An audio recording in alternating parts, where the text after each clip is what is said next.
आज कहानी एक ऐसे एक्टर की जो इतिहास लिख रहा है, शोर से नहीं बल्कि अपनी खामोशी से। एक ऐसा कलाकार जो आता है, स्क्रीन पर छा जाता है और फिर ऐसे गायब हो जाता है जैसे कभी था ही नहीं। तो चलिए कहानी की शुरुआत यहीं से करते हैं। सोचिए, साल है 2025।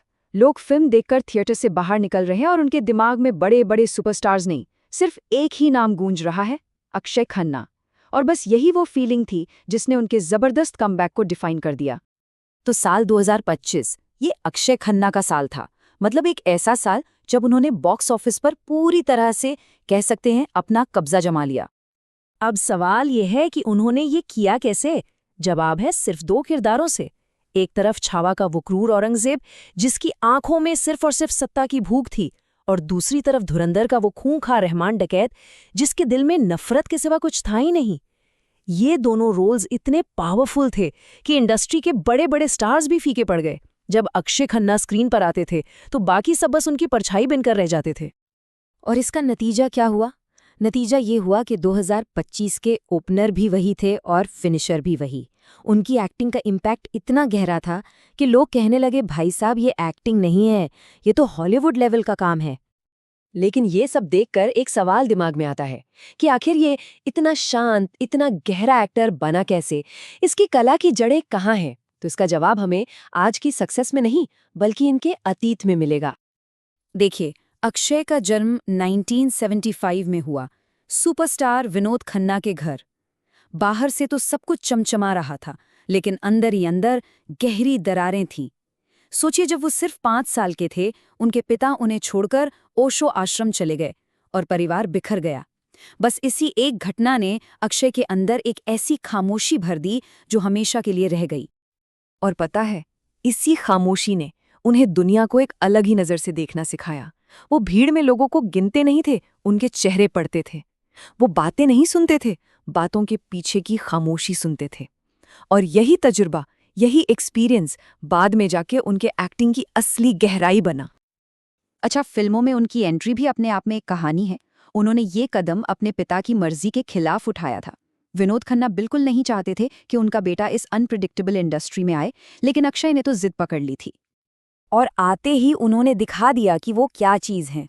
मतलब रेंज देखिए, बॉर्डर में वो एक इमोशनल सोल्जर बने, दिल चाहता है मैं एक शांत सेंसिटिव आर्टिस्ट, तो वहीं हमराज में एक चालाक विलन, और हंगामा में तो कॉमेडी का ऐसा तड़का लगाया कि क्या कहने। उन्होंने आते ही ये साबित कर दिया कि उन्हें किसी एक खांचे में फिट नहीं किया जा सकता।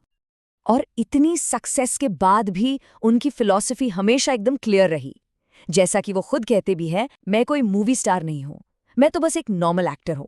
मतलब उनके लिए आर्ट हमेशा स्टारडम से ऊपर रहा।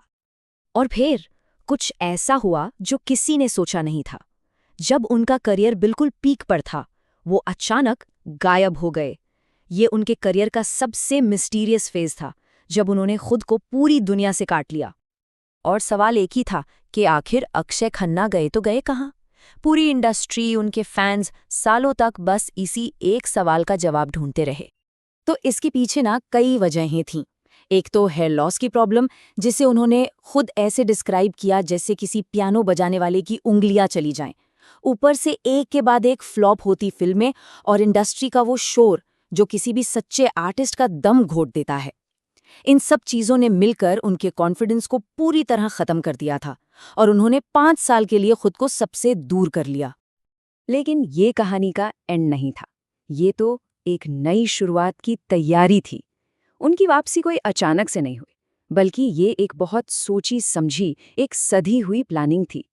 उन्होंने शुरुआत की छोटे लेकिन दमदार रोल्स से। 2016 में आई डिशूम, जिससे उन्होंने साबित कर दिया कि वो अभी भी स्क्रीन पर आग लगा सकते हैं। फिर आई मॉम, जिसमें श्रीदेवी जैसी लेजेंड के सामने उन्होंने अपनी जबरदस्त मौजूदगी दर्ज कराई। और फिर आई सेक्शन 375।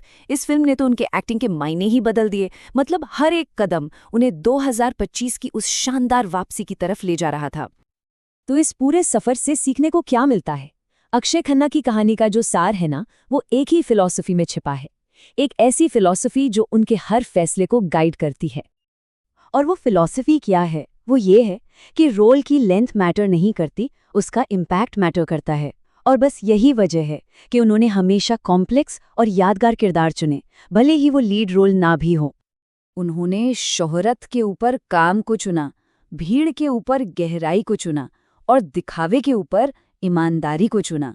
और शायद इसीलिए ग्लैमर से भरी इस इंडस्ट्री में वो हमेशा सबसे अलग, सबसे हटकर नजर आते हैं। लोग कहते हैं कि वो देर से चमके, लेकिन सच तो ये है कि जब चमके तो ऐसा चमके कि उनकी चमक के आगे सब कुछ फीका पड़ गया। क्योंकि जो सच्चे आर्टिस्ट होते हैं ना, वो दौड़ते नहीं हैं, वो अपना रास्ता खुद बनाते हैं। वो शोर से नहीं, अपनी चुप्पी से इतिहास लिखते हैं।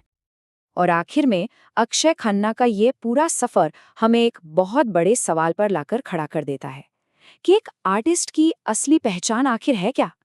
तालियों की गड़गड़ाहट और दर्शकों की भीड़, या फिर उसकी कला की गहराई?